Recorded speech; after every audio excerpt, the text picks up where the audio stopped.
This is a Pokemon story that puts into question the entire company of IGN, and it's something I haven't heard anyone else talking about.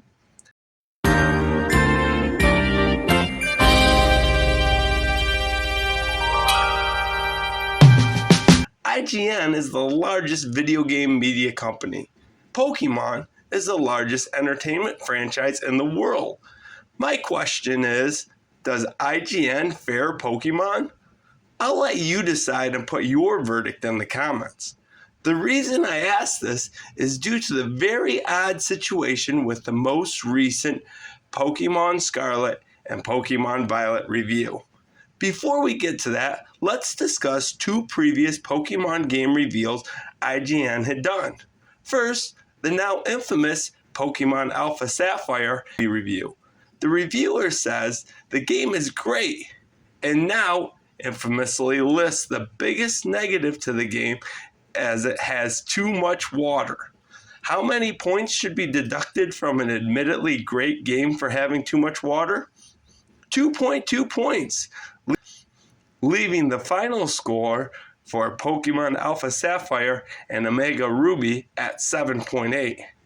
Fans were not pleased with this review, and despite now having over 850,000 reviews, the video became the fourth most disliked video on IGN.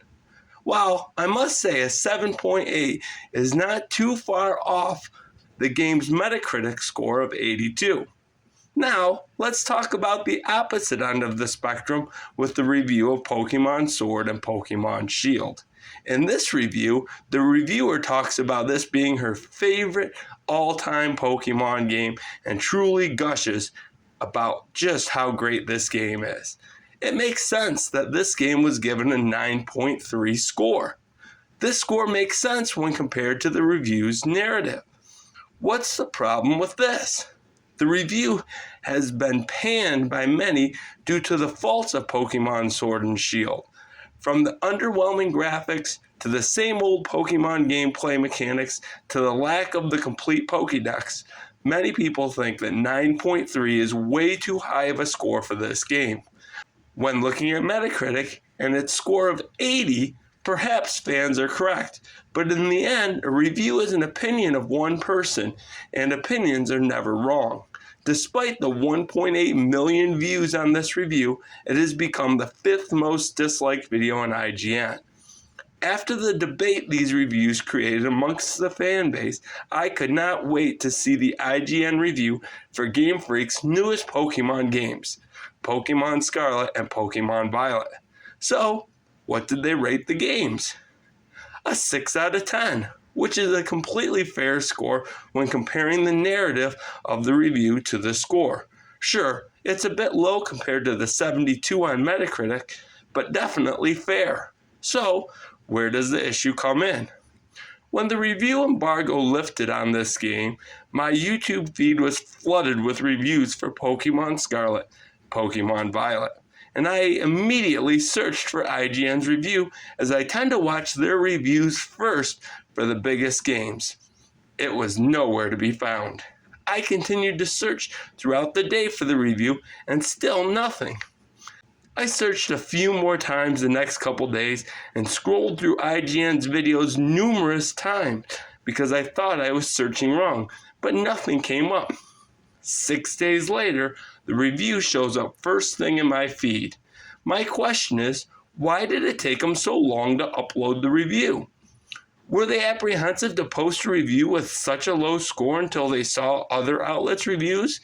Did they not want to upset the Pokemon fan base again after the previous instances? Were they just not sure how to rate a game that many find very fun and revolutionary, but also extremely buggy and unpolished? If this is the case, it makes me question the validity of IGN and their reviews. If someone is afraid of fan backlash or not fitting in, is a review accurate? Is a review someone's personal opinion if they need to be validated by seeing other people's opinions first? What do you think happened in this case? If you think I'm completely wrong, go ahead and dislike this video. Put your thoughts in the comments, and I'll look forward to having a discussion about it.